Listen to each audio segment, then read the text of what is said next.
Hi guys, तो कैसे सब लोग। तो गाइस आज की वीडियो हमारी उसी टॉपिक पर रहेगी जिसका तुम सबको बेसब्री से इंतजार था, हमारे लेटर ऑफ एक्सप्लेनेशन के ऊपर।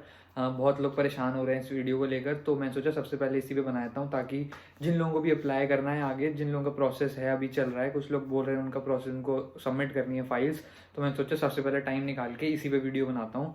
तो लेटर ऑफ एक्सप्लेनेशन को पूरा मैं एक्सप्लेन करूंगा कि क्या क्या हमें लिखना है। तो हुआ ये, आपको पता ही होगा कि मेरा रिजेक्ट हो गया था केस, तो मैंने ये लेटर लिखा था अपना, तो इस लेटर ने मेरी हेल्प करी है मेरा वीज़ा एक्सेप्ट करवाने में।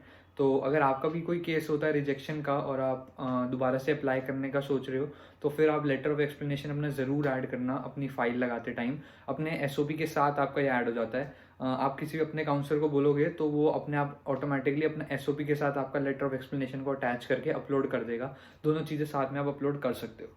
तो मेरा जो रीज़न आया था रिजेक्शन का वो था, the purpose of your visit is not consistent with the temporary stay given, the details you have provided in your application.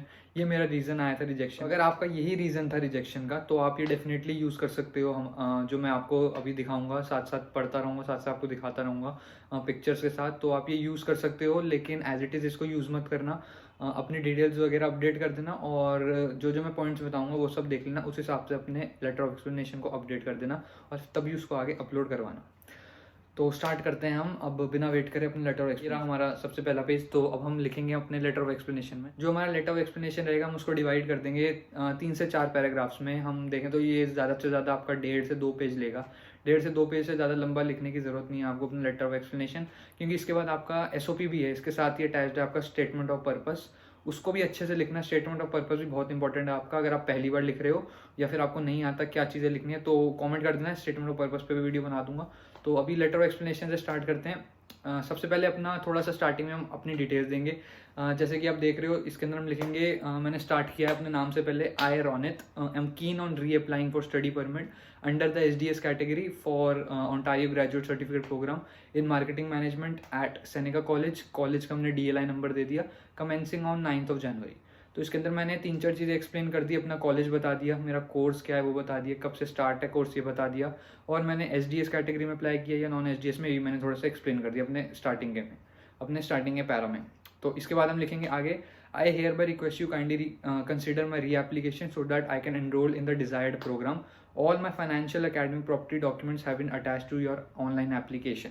और उसके बाद अपना एप्लीकेशन नंबर बता देना, ये मैं हाइड कर दूंगा अपना एप्लीकेशन नंबर, और ये अपना थोड़ा सा बता देना। उसके आगे लिख देना, how ever my on November 3rd 2022 I received an intimation regarding my visa rejection on the following grounds. तो इसमें मैंने बता दिया कि मेरे को November 3rd को मेरा वीज़ा रिजेक्ट हो गया था, तो उसका रीज़न मैं नीचे दे दूंगा। इसके अंदर ये हम इस पैरा के अंदर इतना हम एक्सप्लेन करेंगे। So I would hereby like to offer a letter of explanation stating my intention to reapply for the student visa pursuing my studies in Canada। इसके बाद मैंने लिख दिया नीचे रिफ्यूजल का रीज़न क्या था, जो मैंने आपको बताया, purpose of your visit is not consistent with temporary stay given, the details you have provided in your application. तो ये हमारा, हमने थोड़ा सा अपना 2-3 पैराग्राफ में हम डिवाइड कर सकते हो इसको। इसके अंदर आपने अपनी बेसिक इन्फॉर्मेशन थोड़ी बहुत अपने बारे में बता दिया, क्या कोर्स है, अपनी कैटेगरी बता दी, अपना एसडीएस है तो अपना एप्लीकेशन नंबर दे दिया, ये बता दिया कि मेरा रिजेक्ट हो गया था और क्या मेरा रिजेक्शन का रीज़न था। तो ये हमने अपने स्टार्टिंग में थोड़ा इंट्रोडक्शन वगैरह सब कुछ अपनी डिटेल दे दी इसके अंदर। तो अब जो हमारे सेकंड पैराग्राफ में, इसके अंदर हम जो हमारा रिजेक्शन का रीज़न थोड़ा सा थरली एक्सप्लेन करेंगे इसी सेम रीज़न को। तो अब जैसे कि आप देख सकते हो इसके अंदर है, the reason for refusal as stated by the honourable visa officer in his note was that the officer is not convinced that my purpose of visit is consistent and with a temporary stay in Canada.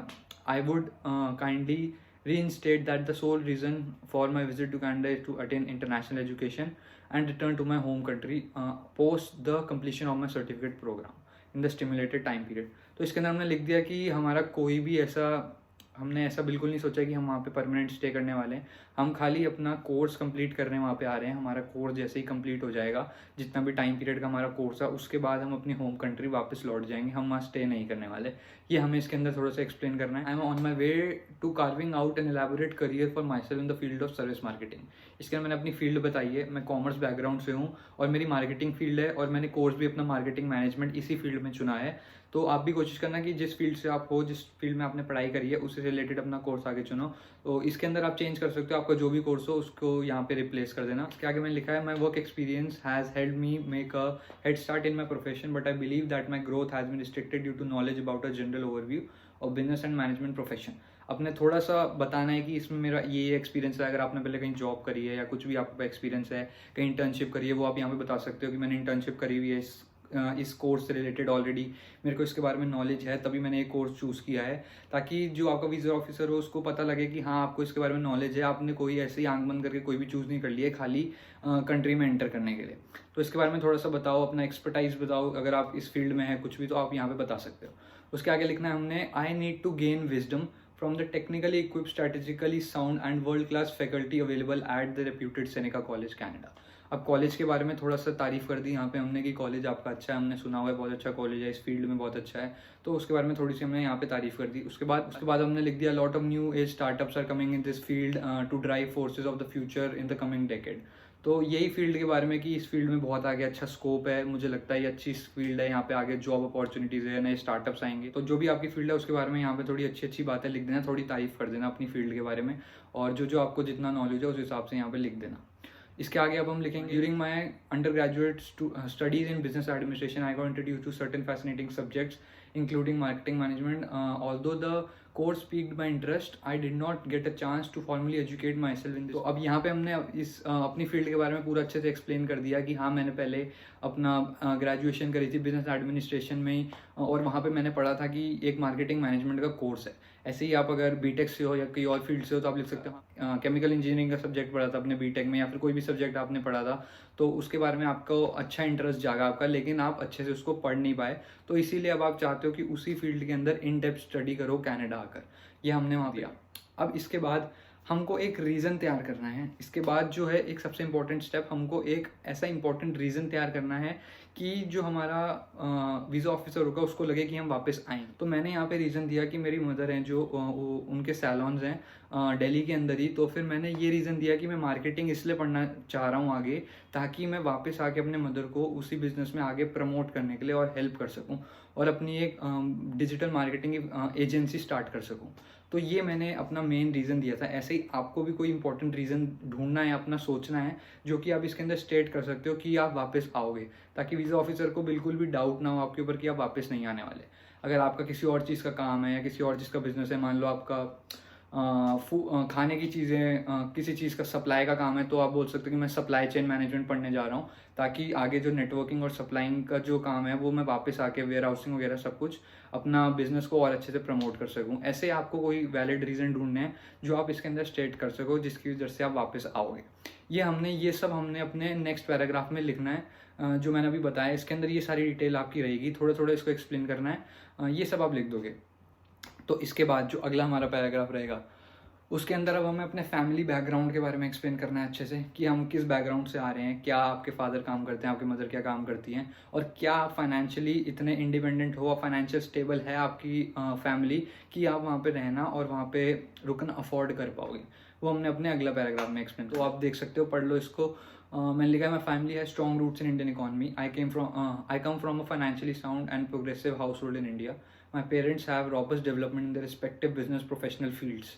इसमें मैंने बता दिया कि हाँ हम लोग financially stable हैं। अब मैं बता दूंगा, my father works as a manager in this bank, my mother owns beauty salons in Delhi. ये सब मैंने बता दिया अपने फैमिली के बारे में। एंड अब मैंने यहाँ पे एक्सप्लेन करा, mother has supervise marketing knowledge and spread head me in the right direction to pursue international credentials. During the 2 years that I took over the salon marketing operation, she has witnessed my potential and had made an investment in my forthcoming marketing agency post completion of the program. इसके अंदर मैंने लिखा कि मेरी mother ने मेरा potential देखा है इस फील्ड में, और वो चाहती हैं कि मैं बाहर जाऊँ और वहाँ पे इस कोर्स के बारे में और पढ़ के आऊँ, और वो मेरे को आगे आके हेल्प करेंगी। अगर मेरे को अपनी मार्केटिंग एजेंसी फ्यूचर में इस्टेब्लिश करनी हुई तो वो मेरे को उसमें इन्वेस्ट कर सकती है। तो यहाँ पर वीज़ा ऑफिसर के दिमाग में दो चीज़ें आ गई आपकी, एक तो आप वहाँ से अपनी मदर के लिए हेल्प करना चाहते हो, अपनी फैमिली को हेल्प करना चाहते हो, दूसरी आ गई कि हाँ कि मैं वापस आके अपना खुद का स्टार्टअप खोलना चाहता हूँ। तो ये दो चीज़ें उनके दिमाग में, वीज़ा ऑफिसर के दिमाग में आ गई, बैठ गई कि हाँ ये दो रीज़न अच्छे हैं कि वो वापस आएगा स्टूडेंट। तो ये मैंने यहाँ पे बताया। ऐसे ही आप भी कुछ एक दो रीज़न ढूंढो, अपना दिमाग लगाओ, सोचो, और ऐसे रीजंस खोज के इसमें लिखो, ताकि वीज़ा ऑफिसर आपका वीज़ा इस बार रिजेक्ट ना कर सके। अगर आपका वीज़ा 1 बार 2 बार 3 बार जितनी मर्जी बार रिजेक्ट हुआ हो और आपका लेटर ऑफ एक्सप्लेनेशन अच्छा हो तो वीज़ा ऑफिसर आपका वीज़ा रिजेक्ट नहीं करेगा। तो ये सब चीज़ें थोड़ा ध्यान से लिखो। इसके आगे मैंने लिखा है we have a financial net worth of Canadian this is dollars. ये नेटवर्थ आपकी वही रहेगी जो आपके नेटवर्थ सर्टिफिकेट जो आपने CA से बनवाया होगा उसके अंदर जो आपकी final net worth net family income आपकी आती है उसी को मैंने कैनेडियन डॉलर्स में कन्वर्ट करके यहाँ लिख दिया। तो ये इसके अंदर मैंने लिखा है। इसके आगे since I am an elder sibling I be responsible for my parents welfare in near future and responsibility to look after my family is movable and immovable asset fall on to my shoulders. इसके अंदर मैंने लिख दिया कि क्योंकि मेरे father mother के बाद जो सबसे बड़ा है वो मैं ही हूँ, मैं एक एल्डर सिबलिंग हूँ, मेरा छोटा भाई है खाली, तो फिर जो सारी रिस्पॉन्सिबिलिटी है फैमिली को टेक केयर करने की आगे वो खाली मेरे ऊपर ही आती है। तो ये भी मैंने एक्सप्लेन कर दिया। ये भी एक काफ़ी अच्छा रीज़न है आपका वापस आने के लिए। तो ये रीज़न आप अपने SOP वगैरह में भी लिखोगे सब जगह, लेकिन इसके अंदर भी ये रीज़न लिखो भी आपका वीज़ा ऑफिसर रहेगा वो डेफिनेटली आपका लेटर ऑफ एक्सप्लेनेशन पढ़ेगा। तो इसके अंदर भी अच्छे से एक्सप्लेन कर दें। इसके आगे अगर आपके पास पहले से वैलिड एक कनाडा का टूरिस्ट वीज़ा है, अगर कुछ स्टूडेंट्स होते हैं जिनके पास वैलिड टूरिस्ट वीज़ा है तो यहाँ पे आप उसके बारे में भी लिख सकते हो that I have a valid Canadian visa till 2029 and my international travel history indicates my intention to return to India within the allotted time frame. अगर आप पहले कहीं पे भी विजिट हो, अगर आप इंडिया से बाहर कभी गए हो या कनाडा ही गए हो कभी, तो फिर यहाँ पे आप वो सब लिख सकते हो कि मैं पहले भी इन कंट्री में गया हुआ हूँ या फिर पहले ही मैंने इंटरनेशनल ट्रैवल किया है और मैं वापस आया हूँ अपने होम कंट्री। तो इसमें कोई डाउट करने वाली बात नहीं है कि मैं वापस नहीं आऊँगा। तो ये सब आप इसके अंदर एक्सप्लेन कर सकते हो इस पैरा के अंदर। इसके बाद अगले पैरा में हम थोड़ा सा एक्सप्लेन करेंगे अपने ही फील्ड के बारे में।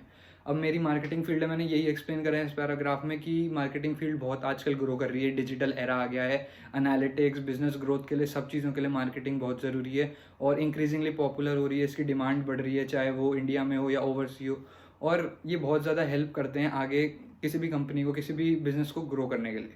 तो यही ग्लोबल एक्सपोजर लेने के लिए मैं कनाडा आना चाहता हूँ ताकि मेरे को और एक्सपीरियंस मिले और मैं नई नई टेक्निक सीखूँ। तो ये इस पैराग्राफ में मैंने अच्छे से एक्सप्लेन किया। तो अब आपका जो भी फील्ड रहेगा आप उसके बारे में अच्छे से एक्सप्लेन कर सकते हो इस पैराग्राफ के अंदर, थोड़ा सा बता सकते हो कि क्यों मैंने ये कोर्स लिया है, ताकि वीज़ा ऑफिसर को ये ना लगे कि आपने वो ऐसा कोई कोर्स लिया जिसके बारे में आपको नॉलेज नहीं है। तो ये आप अच्छे से एक्सप्लेन करना है इसके, बस इतना ही हमारा रहेगा। इसके बाद हम लास्ट में लिख देंगे कंक्लूड करते हुए कि with this I would request you to kindly reconsider my application for a study permit to pursue an Ontario graduate certificate program in your field from this college. बस ऐसे ही एज इट इज़ अपना सब कुछ लिखो इसके अंदर, और कुछ नहीं आएगा इसके अलावा। इसके नीचे मैंने बस अपना SOP अटैच कर रखा है, उसके अंदर ऑलरेडी सारी डिटेल्स हैं आपकी इन डेप्थ, आपने सब कुछ लिखा होता अपने SOP के अंदर। अगर आपने SOP नहीं बनाया है, आपको नहीं आइडिया SOP कैसे फ्रेम करना है, तो मेरे को लिख दो कमेंट्स में, बना दूंगा SOP पे भी वीडियो। बहुत इंपॉर्टेंट होता है SOP। अगर आप पहली बार अप्लाई कर रहे हो तो SOP पे ज़रूर ध्यान देना। मैं SOP पे बना दूंगा वीडियो अगर आप बोलोगे तो।